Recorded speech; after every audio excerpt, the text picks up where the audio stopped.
Nous sommes à un mariage. Alors l'obligation s'impose à nous de parler du mariage. Qu'est-ce que c'est que le mariage? Il ne faudrait pas rentrer dans le mariage sans savoir exactement ce que c'est que le mariage. Et l'ignorance est mortelle. Le mariage est une institution. Dis à ton voisin, c'est une institution. Il faut lui dire ça. Alléluia. Quelqu'un me dirait, c'est un vocabulaire assez élaboré. Alors allons-y définir le mariage. Sinon l'institution. Une institution, c'est un ensemble de règles.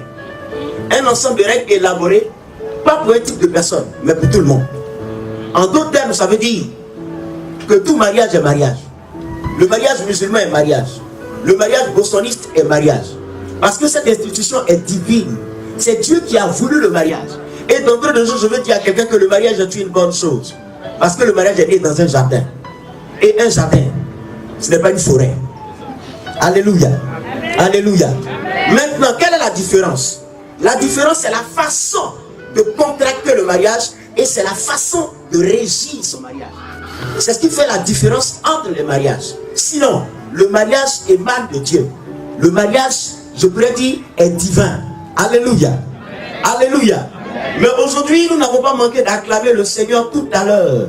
Et c'est de bonne guerre parce qu'il est le Seigneur des seigneurs, le roi des rois, le Dieu vivant, l'alpha et l'oméga, le commencement et la fin, l'admirable conseiller, l'initiateur de toute initiative.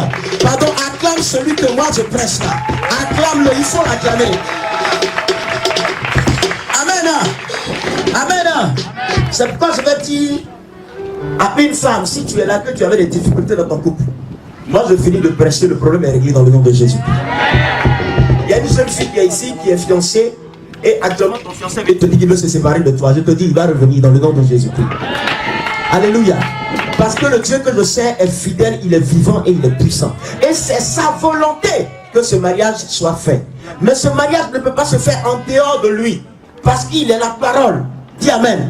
Amen. Ainsi donc, pour nous les chrétiens, chrétiens c'est les petits Christ. Qu'est-ce que c'est que le mariage? Pour nous, le mariage va, je prédis, sur 3 bases essentielles.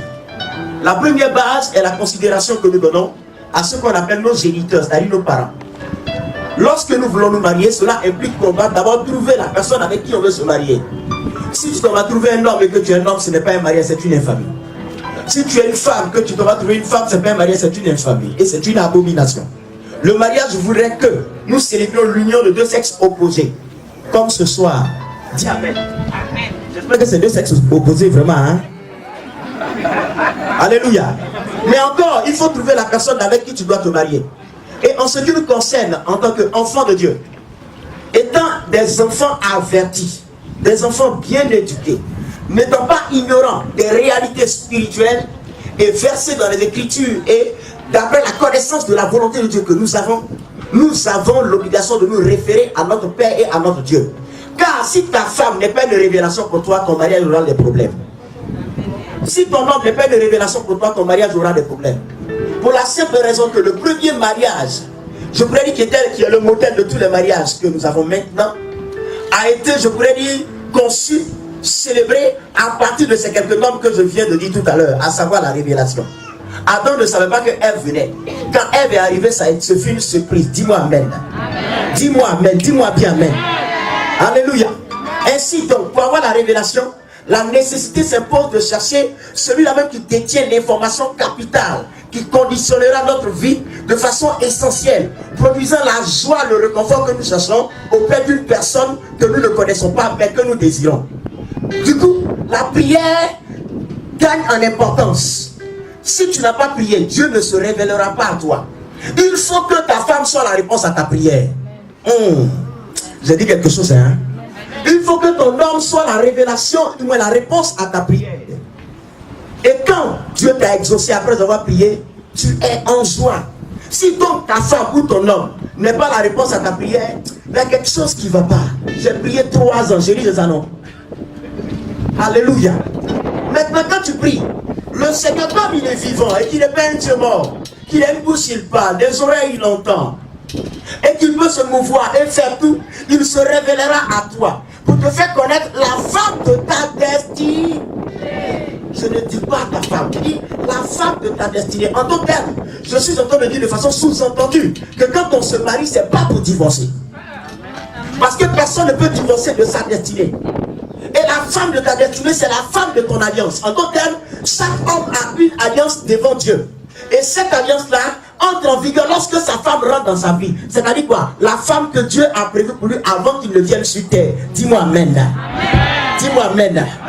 S'il y a une femme mariée qui est là, touche ton mari, s'il le plaît, toi, dis-lui, tu es l'homme de ma destinée. Hein? Et je suis la femme de ton alliance. On lui dit ça. Alléluia. Et lorsque cette découverte est faite, alors cela implique maintenant que les assises de ce que vous vouliez faire soient posées et solidement posées de telle sorte que le mariage que vous voulez, je pourrais dire, contracter, soit un mariage solide, soit un mariage qui vous apporte ce que vous désirez et ce que vous attendez. Vous ne pouvez pas vous marier en dehors de vos parents. C'est pas possible de se marier en dehors de ses parents. Donc, la logique veut que même si le prophète est prophète, qu'il a toutes les révélations la nuit, et que quand il fait riba baba, la terre change de sa direction, et qu'on est d'aller de la droite vers la gauche, la terre va de la gauche vers la droite, il ne peut pas violer l'autorité parentale des parents de son épouse pour aller l'épouser à la mairie en prétendant qu'elle est devenue sa femme. Pour qu'elle devienne sa femme, il faut le consentement des parents. Alors, il se doit d'aller devant ses parents. Et cette cérémonie, on l'appelle la dot. La dot, ce n'est pas la loi, le droit qui le demande. La dot, c'est Dieu qui demande la dot. Et la dot est le fondement du mariage. Et la dot est une alliance. Car lorsque tu vas avec un homme ou tu vas avec une femme, sans que votre relation, je pourrais dire, ne soit couverte ou protégée, parce que moi j'appelle le parapluie spirituel qui est l'alliance que représente la dot, ce sont les démons qui vont venir jouer dans ce que vous êtes en train de faire. Et la dot doit se faire. Tu ne feras pas la dot comme tu veux.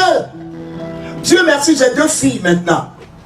Ma mère est Annie, mon père est Abel. Si demain quelqu'un vient et prétend aimer mon épouse et vouloir l'épouser, du moins ma fille et vouloir l'épouser, il se doit de se soumettre aux lois des abeilles. Si les abeilles disent pour épouser une femme, il faut grimper 10 cocotiers, il grimpera 10 cocotiers. Tu ne grimpes pas, je ne te donne pas ma fille. Du coup, la tradition parle. Et dans la loi de Dieu, on dit ceci: on se lie à une femme et on s'attache à une femme. Se lier, c'est se marier. S'attacher, c'est aller ensemble. Donc vous allez au niveau des parents. Et comme les parents très souvent ne connaissent pas le Seigneur, vous devez de vous soumettre à la tradition de la femme. Et les parents vont vous exiger un certain nombre de choses. Pourquoi? Parce que si vous ne respectez pas ces conditions, à vos yeux peut-être vous êtes mariés, aux yeux de vos amis vous êtes mariés, mais aux yeux de la tradition qui gouverne la vie de vos parents, c'est-à-dire quoi? La vie villageoise, vous n'êtes pas mariés. Et je sais que ce principe a été respecté. Certainement, le prophète est allé chez son épouse avec toute sa famille et ses parents. Et les parents ont exigé un certain nombre de choses. Sur la base de quoi ils ont dit désormais nous te reconnaissons comme l'époux de notre fille. En d'autres termes, demain, si jamais il allait dans le village de celle qui va devenir son épouse aujourd'hui avec elle, dès qu'il rentre dans le village, quand bien même il n'aurait pas ce costume qu'il a, le village lui reconnaîtrait le droit de ce qu'il est l'époux de la femme. À cause de ce que les deux se sont unis sur la base de la tradition. Et quand on finit au niveau de la tradition, pour nous qui sommes enfants de Dieu, qu'est-ce qu'on fait? On vient maintenant devant le droit. Dis le droit. Dis le droit. Enfants de Dieu, ne soyons pas ignorants. Tu as établi les juges là, c'est pour nous. Il faut protéger la relation que tu as avec ta femme. Protège cette relation-là sur le plan juridique. Et c'est pour cela que ce matin, tout le monde ici s'est rendu certainement à la mairie. Mais quand on est arrivé à la mairie, peut-être que ceux qui étaient au village étaient là. Le maire n'a pas tenu compte de ce qui s'est passé au village. Parce que la loi du village régit les choses du village. Le maire s'est appuyé sur les lois qui régissent la vie de la nation, qu'on appelle le droit. Et certainement, il a lu l'article 51, l'article 53 et l'article 58 du Code civil concernant le mariage. Et dans la loi de Côte d'Ivoire, il est dit aujourd'hui que il n'y a plus un capitaine, il y en a 2. Fils, il y en a 2. Alléluia. Ça, c'est le droit. qui le dit. Parce que c'est ce droit-là, cette loi-là, qui régit, je pourrais dire, la vie en communauté sans tenir compte des groupes ethniques. Et cette loi-là nous réunit nous tous. Et quand tu arrives devant le maire, avant qu'il ne vous déclare mari et femme aux yeux du droit, il y a ce qu'on appelle l'essence de consentement. Il va vous demander, est-ce que vous êtes d'accord à vous mettre ensemble d'après la loi de Côte d'Ivoire? Parce que le jour où ça ne va pas, la loi a son mot à dire. Vous allez dire, oui, nous sommes d'accord. Et sur la base de l'échange de consentement, il va vous déclarer mari et femme. Tout en vous lisant les articles que j'ai cités, concernant la maison, concernant un certain nombre de choses. Et quand vous sortez de là, vous êtes maintenant mariés aux yeux du droit. Dis Amen. Amen.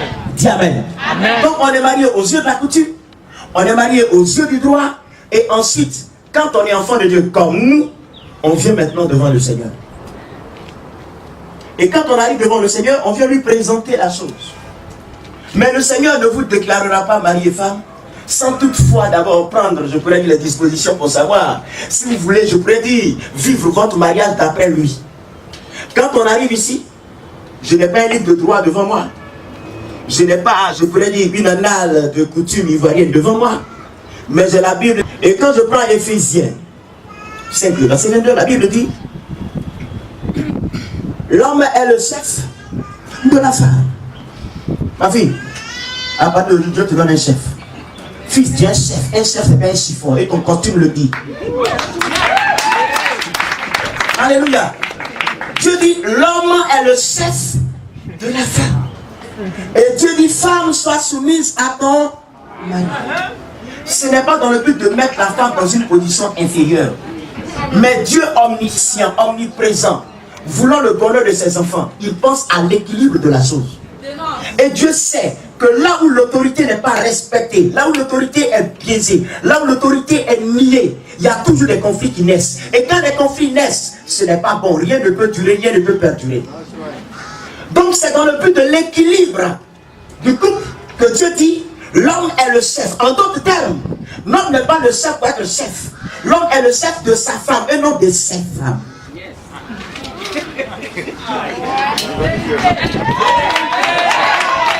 Voici que dans la Bible, on nous parle de chefferie, on dit quelqu'un est chef.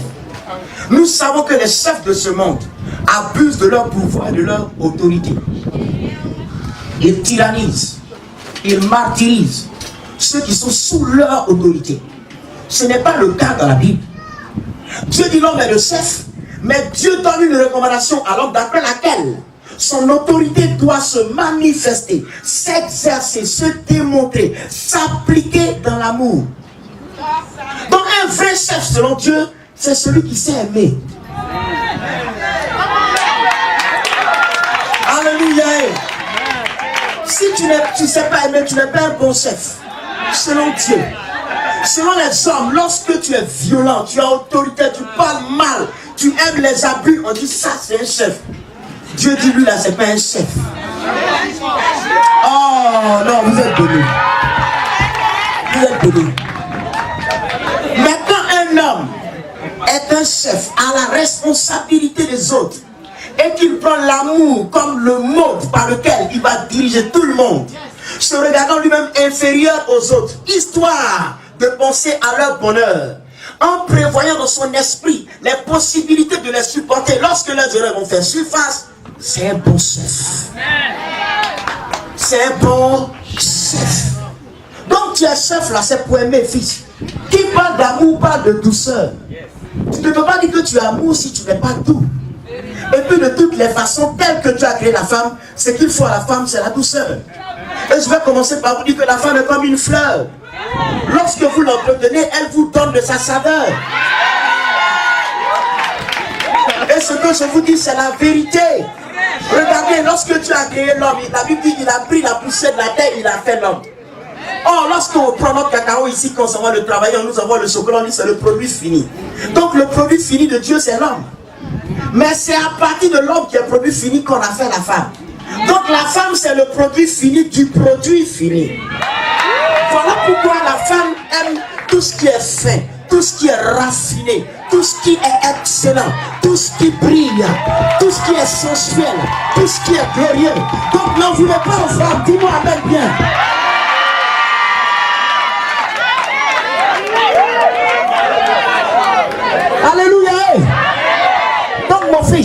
t'apprêter. Quand tu devras sortir, tu seras prêt 2 heures avant. Mais jusqu'à la dernière seconde, elle te dira les cheveux là, ce côté-là, j'ai pas bien mis. Dis à quelqu'un, c'est pas sa faute. Dis à quelqu'un, c'est pas sa faute. Donc tu dois être doux. Et ta douceur, tu dois manifester cette douceur. Et dans ton vocabulaire et dans tes actes. Il faut la faire oublier le jour de sa naissance, mon fils. Tu vas recevoir l'onction pour ça tout à l'heure. Alléluia. Alléluia. Et Dieu dit à la femme, sois soumise. Donc Dieu n'a pas établi l'homme pour soumettre la femme.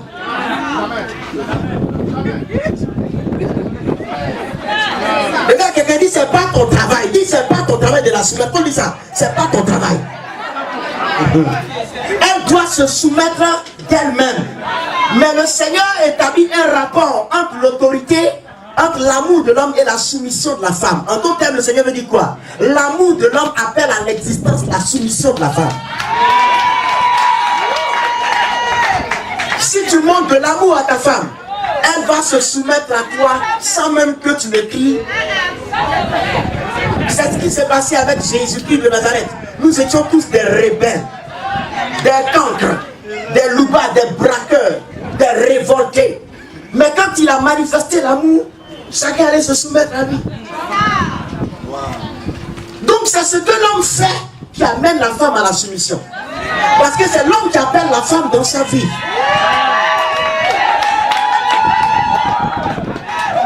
Alléluia. Alléluia. Alléluia. Donc ça va venir de toi-même, ma fille. Il ne doit pas te rappeler ça. Un homme qui se doit de rappeler à sa femme qu'elle doit lui être soumise, c'est que la femme a échoué. Ton mari ne doit pas te rappeler ça. Si tu n'es pas prête à exercer ce ministère, ne te marie pas. Le problème, c'est la compréhension de l'autorité que Dieu a donnée à l'homme.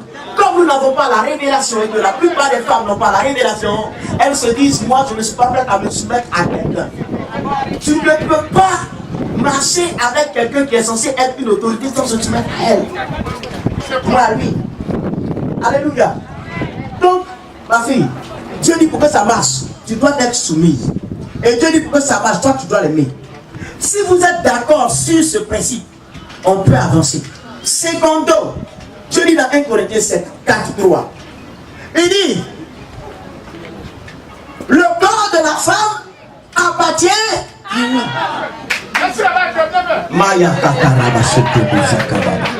Il y a des hommes qui aiment des femmes qui sont en chair. Il y en a qui aiment des femmes qui sont minces. Dieu est tellement fort. Nous les hommes là, la forme là, ça ne change pas. Mais les femmes, les formes sont catégorisées afin que chaque femme réponde aux besoins et aux aspirations sensuelles et sexuelles d'un homme. Yes. Ma fille, tu as tout ce qu'il faut. Il n'y a même pas quelque chose qui manque. Regarde, c'est mon fils, c'est ça qui tremble. Mais il se contient.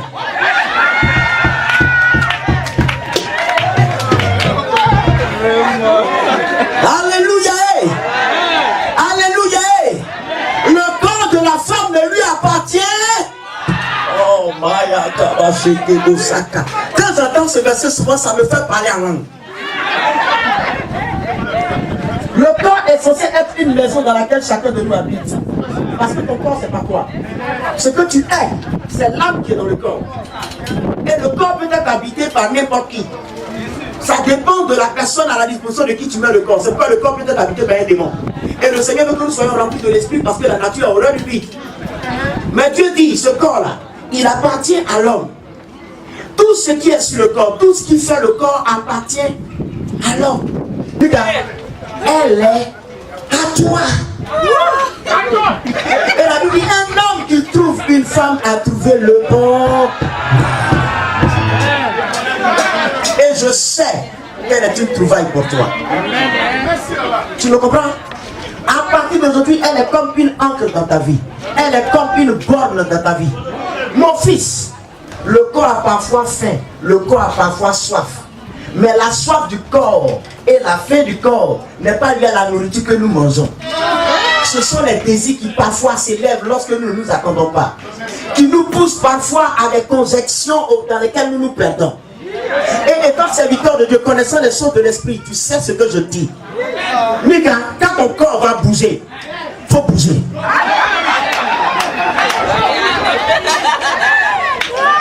Mais attention, attends que le lit conjugal soit exempt de toute souillure. Ça ne veut pas dire prendre une femme et puis l'envoyer à la maison dans le lit conjugal. C'est pas ce que tu entends me dire. Dieu dit quelqu'un qui s'attache à une prostituée devient un avec elle. Même si tu es marié, que tu vas dehors, tu couches avec une femme, elle est déjà devenue un avec toi.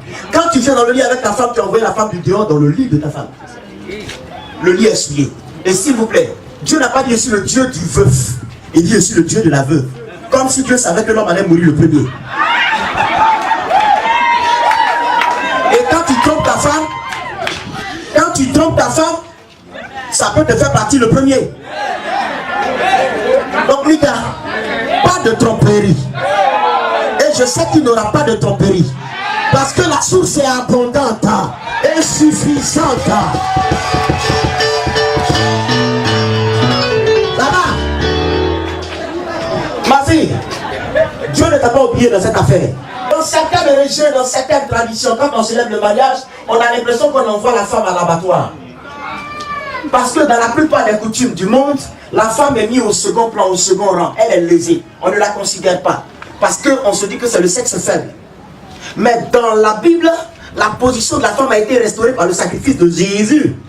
Et à ce que je sache, elle a aussi l'Esprit de Dieu. Donc ma fille, on ne t'envoie pas à l'abattoir. On t'envoie à une fête.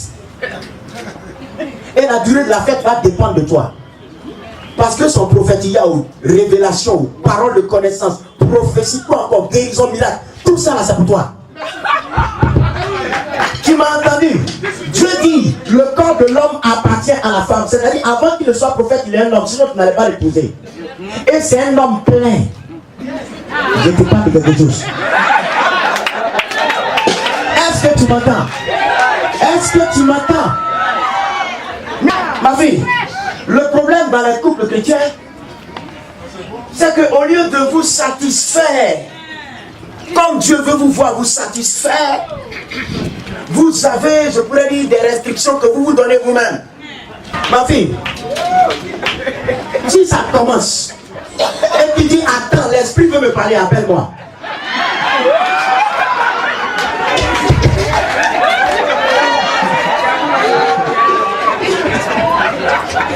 Que voulez-vous que je dise? Nous sommes à un mariage, non? Tu m'entends? Il faut m'appeler. L'esprit du prophète est soumis au prophète. Enregistre bien ce verset. Pour désactiver, c'est que lui-même il va activer quand il ne voudra pas se mettre au travail. Parce qu'il doit commencer à travailler et il doit te satisfaire.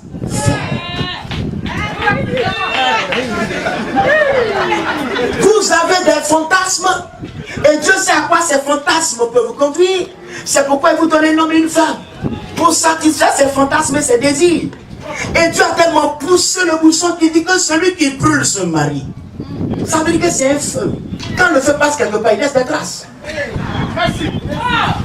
Tu t'es marié, les enfants, éteignez-moi ce feu-là dès ce soir. Sinon, entretenez-le. Maintenant, pourquoi il y a des divorces en milieu chrétien? Vous savez pourquoi il y a divorce en milieu chrétien? Parce que parfois, les mariages, au lieu d'avoir un fondement spirituel, ont un fondement seulement charnel. Le mariage est une affaire de compatibilité. Lorsque, par exemple, vous souffrez de ce qu'on appelle l'anémie, et que l'anémie est sévère, et qu'aucun remontant ne peut vous permettre de recouvrer la santé, on oublie de vous faire une transfusion sanguine. On prend le sang en quelqu'un d'autre et on vous le donne. Mais on fait des analyses pour voir si votre sang correspond au sang qu'on va vous donner. S'il n'y a pas de correspondance, quand vous donne le sang d'autrui sans analyse, il peut y avoir ce qu'on appelle agglutination. Et quand il y a agglutination, ce qui suit, c'est la mort. Parce que les globules rouges qui sont censés transporter l'oxygène ne le feront plus. Les globules blancs qui sont censés assurer la défense de l'organisme ne le feront plus. Parce qu'il y aura un dysfonctionnement. Dieu a sorti Ève des côtes de Adam. Donc il faut une compatibilité. Et c'est la compatibilité qui rend la chose possible. Parce que la femme que l'autre n'a pas voulu, parce qu'il la trouve ceci ou cela, quand elle tombe sur l'homme de qui elle a été extraite, il trouve que ça lui va. Et l'autre dit, mais comment toi tu fais? Mon ami, c'est parce qu'elle n'a pas été tirée de toi. Ne vous hasardez pas dans le mariage, c'est trop sérieux. C'est trop sérieux. Parce qu'il y a des choses que Dieu fait seulement quand vous êtes mariés. Je ne vais pas rentrer dedans parce que le temps est court. La deuxième chose qui fait qu'il y a divorce, c'est le manque d'amour. Quand je dis manque d'amour, quelqu'un se dit, mais il parle de quoi? Je vais vous dire une chose. Lorsque vous devez vous marier, au commencement, Dieu vous aide. Il vous aide comment? Quand vous vous voyez tout de suite, sans même contact corporel, vous avez une attraction ou une attirance. C'est l'amour que Dieu met dans vos cœurs pour vous rapprocher l'un de l'autre. Et c'est cet amour-là qui vous conduit au mariage. Maintenant, quand vous avez fini de vous marier, Dieu vous a aidé. À vous maintenant de vous aider. Il y a des gens qui sont très agréables avant le mariage, mais après le mariage, ils deviennent désagréables. Il t'a épousé parce qu'il t'a aimé. Il t'a aimé parce qu'il a vu quelque chose en toi. Et parce que tu penses que le mariage est un diplôme que tu as et qu'on ne peut plus te le retirer. Après que le mariage ait eu lieu, tu changes d'attitude et de comportement, tu vas détruire l'estime qu'il avait pour toi. Il n'y a rien de plus désagréable que de partager son lit avec quelqu'un qu'on ne supporte pas.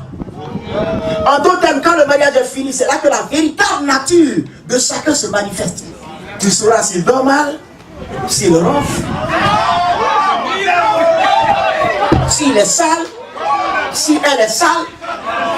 C'est pourquoi je dis, lorsque vous êtes compatibles, lorsque ces différences-là apparaissent, l'amour que vous avez sera suffisant pour surmonter les difficultés.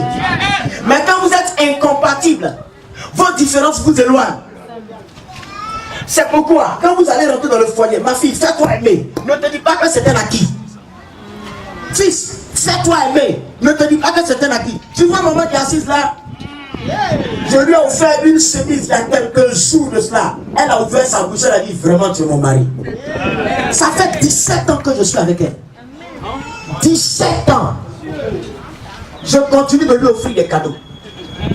Mon fils, je sais que quand elle n'était pas encore dans ta maison et assise du moins à côté de toi, tu l'appelais très souvent, chérie, bébé, comment tu vas? Attends, moi j'ai remarqué que tu n'as pas de montre. Hein? Dès qu'elle rentre sur ton toit, il ne faudrait pas que les cadeaux s'arrêtent.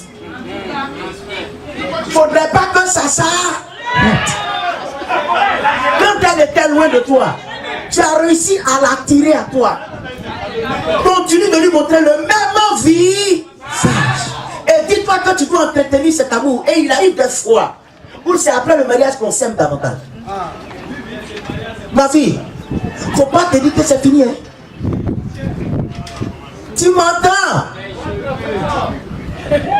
Chaque jour tu dois conquérir cet homme-là. Vois-le comme un territoire, Canaan. Tu vas rencontrer des géants. Mais l'Éternel est avec toi et je sais que tu vas faire des exploits. Est-ce que c'est compris? Maintenant, le mariage est une affaire d'union. Là où il y a une union, il y a toujours les égos qui parlent. Il y a l'orgueil, il y a le caractère, il y a la personnalité. Donc vous ne pouvez pas prétendre vous marier sans un minimum de maturité et de sagesse. La meilleure des choses que la sagesse apporte, c'est le jugement. La sagesse nous éclaire dans notre jugement. Et vous avez besoin de sagesse. L'homme épouse la femme, mais Dieu dit c'est la femme qui bâtit la maison. Donc c'est toi qui dois bâtir la maison. Ce n'est pas n'importe quelle maison. C'est la maison des serviteurs de Dieu. Donc ma fille, tu dois t'armer de courage et être rempli de sagesse. Mika, je vais te donner un conseil. N'oublie jamais ce que je vais te dire. Quand Dieu a créé Ève, qui n'a envoyé à Adam, Dieu a dit c'est une aide. Adam lui dit les os de mes os, la chair de ma chair. Dieu dit à Adam c'est aide. Il dit c'est compris éternel. C'est les os de mes os, la chair de ma chair. Adam c'est une aide. Il dit c'est les os de mes os, la chair de ma chair. Côté aide que Dieu a dit là, il n'a pas vu ça. Tu me comprends? Comment un fruit interdit? On dit tu ne manges pas, tu lui as dit. Elle prend fruit là, elle vient vers toi, tu la vois venir et puis elle te dit tout ce qu'elle te donne et puis tu manges. Ça veut dire que tu avais ton esprit ailleurs. Tu avais ton esprit sur les eaux de mes eaux. La chair de ma chair. Et tu as oublié l'aide. Ça veut dire quoi? Dès qu'une femme se marie, il y a le mode aide là qui est activé. Mais faites très attention. Si Adam avait situé les responsabilités, elle n'allait pas faire ça. Ça veut dire que si tu ne lui donnes pas quelque chose à faire, elle va trouver elle-même quelque chose à faire. Et quand tu arrives dans une maison, pendant que chacun s'affaire à quelque chose, la femme va toujours dire non, ici, là n'est pas bien. Là, n'est pas comme. C'est pas sa faute. Elle est laide. Et l'aide est là pour voir les défaillances. Et quand même tu vas trouver que tout est propre, elle va toujours dire il y a quelque chose qui manque. Il faut toujours l'aider en la situant, lui disant ce qu'elle doit faire. Parce que quand l'aide ne fait pas ce qu'elle doit faire, parce qu'on ne lui a pas dit ce qu'elle doit faire, et qu'elle fait ce qu'elle veut, ça mélange le couple. Parce que l'autorité se sent heurtée. Supportez-vous. Pardonnez-vous. Réglez vos choses dans l'intimité. Ne bâtissez pas votre couple sur l'hypocrisie. Ou quelque chose n'a pas pu t'asseoir. Moi, je le supporte. Mais tu le supportes, il faut te taire. Il faut que tu permettes qu'elle te parle. Et il faut que tu permettes qu'il te parle. Il y a quelque chose qui ne va pas parler. Maintenant, je vais conclure. Vous vous êtes mariés aux yeux de la tradition. Vous êtes mariés aux yeux du droit. Vous êtes mariés aux yeux de Dieu. La tradition des hommes n'est pas parfaite. Dans une tradition, on donne une chicotte alors qu'on y frappe la femme. Si tu veux régir ton mariage d'après la tradition des hommes, tu risques d'avoir des problèmes. Vous êtes mariés aux yeux du droit. Le droit dit, vous deux, il n'y a pas chef. Que vous deux, vous êtes chef. Si vous voulez conduire votre mariage d'après le droit, il aura problème. Étant des personnes avisées, je pense pour ma part, et je pense avoir l'esprit de Dieu aussi. La loi parfaite dans laquelle vous devez régir votre mariage, c'est la loi de Dieu. Parce qu'en elle, il n'y a pas d'imperfection. Ne la traite pas comme on traite les femmes au village. Ne la traite pas comme on traite les femmes en ville. Traite-la comme on traite les femmes dans la parole de Dieu. Ça va? Je vais m'arrêter là, j'en ai fini.